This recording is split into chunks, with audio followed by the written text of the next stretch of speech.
안녕하세요. 성우 서혜정입니다. 이번 시간에는 낭독으로 되찾는 젊음, 다시 청춘을 부른다 라는 제목으로 강의를 시작하겠습니다. 반갑습니다. 하루, 이틀, 한 해, 두 해, 몸이 달라지는 거 느끼시나요? 특히 언어가 어눌해지거나 단어가 생각나지 않아서 당황스러울 때도 있죠. 어쩔 수 없는 노화 현상이니까 그러려니 하고 생활하다 보면 점점 더 심해져서 가족들마저도 내 말을 알아듣기 힘들어하게도 됩니다. 저도 점점 나이를 먹어가면서 이제 노년기를 향해서 가고 있다 보니까 가족들이 말을 걸어오는 횟수가 줄어들더라고요. 또 자녀들이 이제 다들 성장해서 독립을 했고요. 그래서 집에 혼자 있는 시간도 많고요.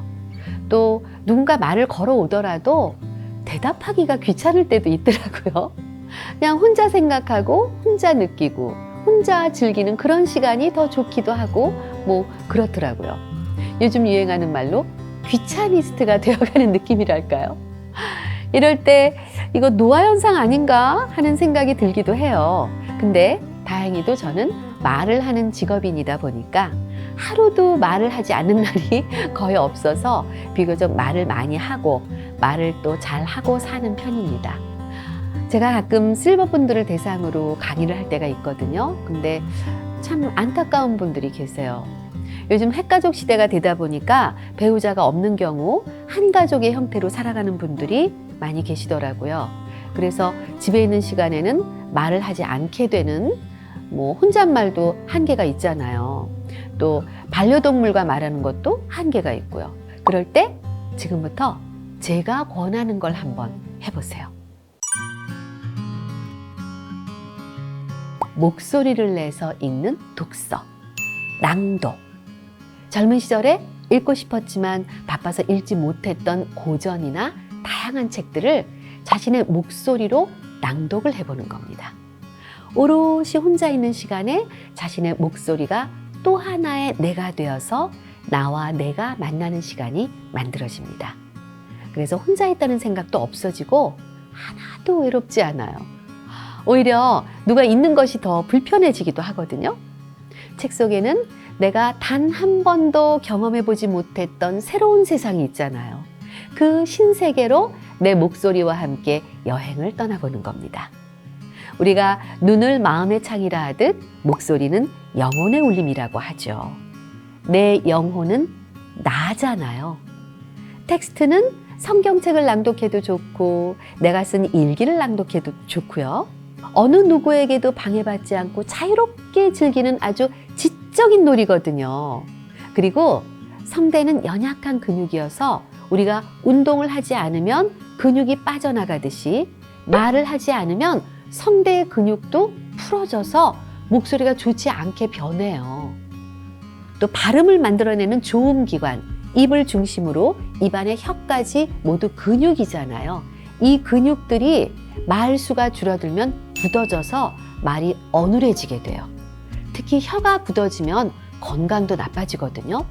인간의 신체 중에서 가장 노화 현상이 늦게 오는 기관이 목소리인데요. 하지만 말을 잘 하지 않게 되면 나이와 상관없이 목소리가 먼저 늙어버리기도 합니다.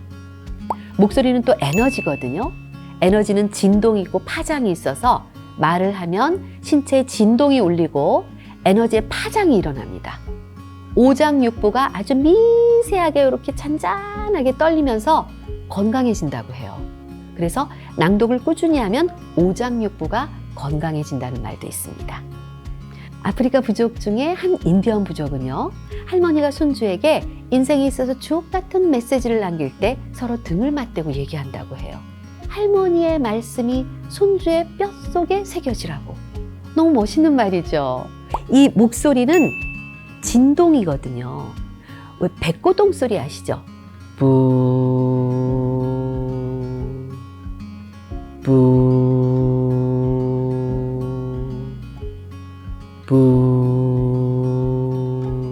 이렇게 울림이 일어나면서 진동이 일어나거든요.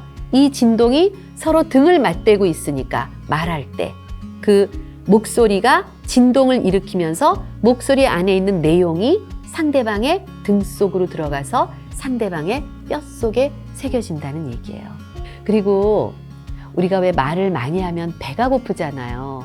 목소리가 에너지이기 때문에 말을 많이 하게 되면 에너지가 많이 소모돼서 소화가 잘 되니까 시장기를 느끼게 되거든요. 그런데 말이라는 것이 혼자 할 수 있는 게 아니잖아요. 그래서 말 대신 혼자 있는 시간에 읽고 싶은 책을 목소리를 내어서 낭독을 하는 겁니다.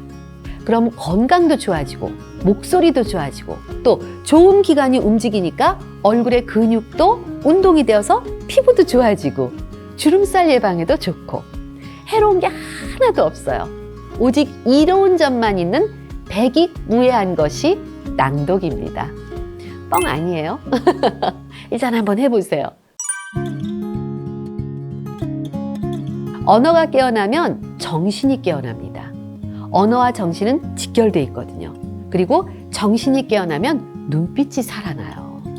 언어가 좋은 사람치고 눈빛이 흐린 분이 한 분도 안 계세요.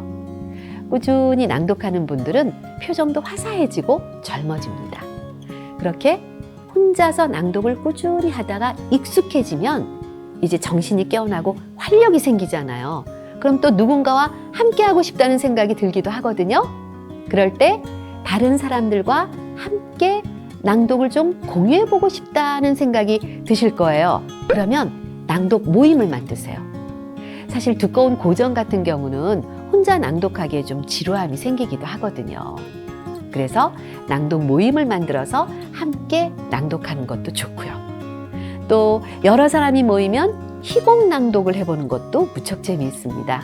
각자 배역을 정해서 로미오도 돼보고 줄리엣도 돼보고 춘향이도 돼보고 이도령도 돼보고 재밌겠죠.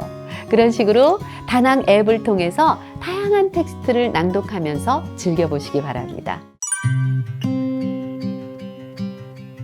다낭 앱은 녹음도 되고 내가 녹음한 내용을 다시 들어볼 수도 있고 점수도 나오고요. 또 내가 부족한 부분이 무엇인지 체크도 되거든요. 낭독 연습을 하기에 아주 유익한 앱입니다. 지금 보시는 것처럼 이렇게 동영상으로 낭독에 대한 이해도 할 수 있고요. 삶에 활력이 생기고 젊음을 되찾는 느낌이 드실 겁니다. 다낭 앱에 있는 다른 강의 영상들도 다 살펴보시면 낭독에 대한 이해가 확실히 잘 되실 거예요. 요즘 게임이며 단어 맞추기 등 다양한 앱들이 있어서 혼자서 여러 가지를 즐길 수가 있는데요. 낭독은 단순히 재미만 있는 것이 아니라 나의 정신까지 챙겨지고 언어로 뇌가 자극이 됨으로 해서 생활의 활력까지도 살아나는 경험을 하실 수가 있습니다. 우리가 발음 하나만 정확히 해도 되게 사람 괜찮아 보이잖아요. 발음이 정확한 사람을 만나면 목소리도 좋게 느껴지지만 왠지 그 사람에게 신뢰감이 생기고 뭔가 그 사람은 아는 것이 많은 것 같고 그것이 발음의 힘이거든요. 낭독을 꾸준히 하다 보면 또 발성이 좋아져요.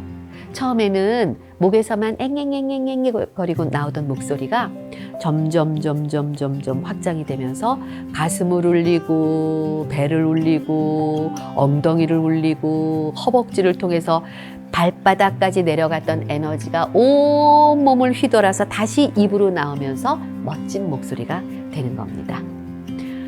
허우대는 멀쩡한데 입을 여는 순간 이미지 확 깨는 사람들이 있죠. 그런데 모임 같은 곳에서 보면 있는 듯 없는 듯 존재감도 잘 느껴지지 않았는데 말을 하기 시작하는 순간부터 점점 멋있게 보이기 시작하면서 헤어지고 나서도 그 사람의 여운이 이렇게 남는 사람들이 간혹 있잖아요. 낭독을 꾸준히 하면 그런 사람이 될 수 있다는 거죠. 왜냐하면 책 속에는 작가의 엄선된 단어와 수려한 문장이 있어서 꾸준히 낭독하다 보면 책의 내용이 내 몸속으로 스며들어서 나의 언어가 되기 때문입니다. 낭독은 머리가 하는 일은 단 한 가지밖에 없어요. 뜻을 이해하는 것. 나머지는 다 몸으로 체득하는 거거든요. 눈으로 글을 보고 내 호흡을 써서 목소리로 말을 하고 다시 내 귀로 들어와서 책 속 내용이 내 몸속에 체화되는 겁니다. 그래서 꾸준히 낭독을 하다 보면 어느 순간부터 무의식 중에서도 필요한 단어들이 말하는 중에 툭툭 튀어나오고 속으로 내가 왜 이렇게 지금 말을 잘하고 있지 하고 속으로 혼자서 깜짝깜짝 놀랄 정도로 내가 하고자 하는 말을 표현을 아주 술술 잘 하게 됩니다. 그것이 낭독의 힘이에요. 어떠세요? 낭독 매력 있죠? 100세 시대에 접어들면서 제2의 에너지로 좋은 목소리와 함께 달변가가 되어서 자식들과도 원활한 소통으로 좋은 관계를 유지하고 또 제2의 사회활동으로 멋진 인생을 다시 한번 펼쳐보시기 바랍니다. 낭독으로 젊음을 되찾으셔서 제2의 청춘을 또 맞이하시기 바랍니다. 감사합니다.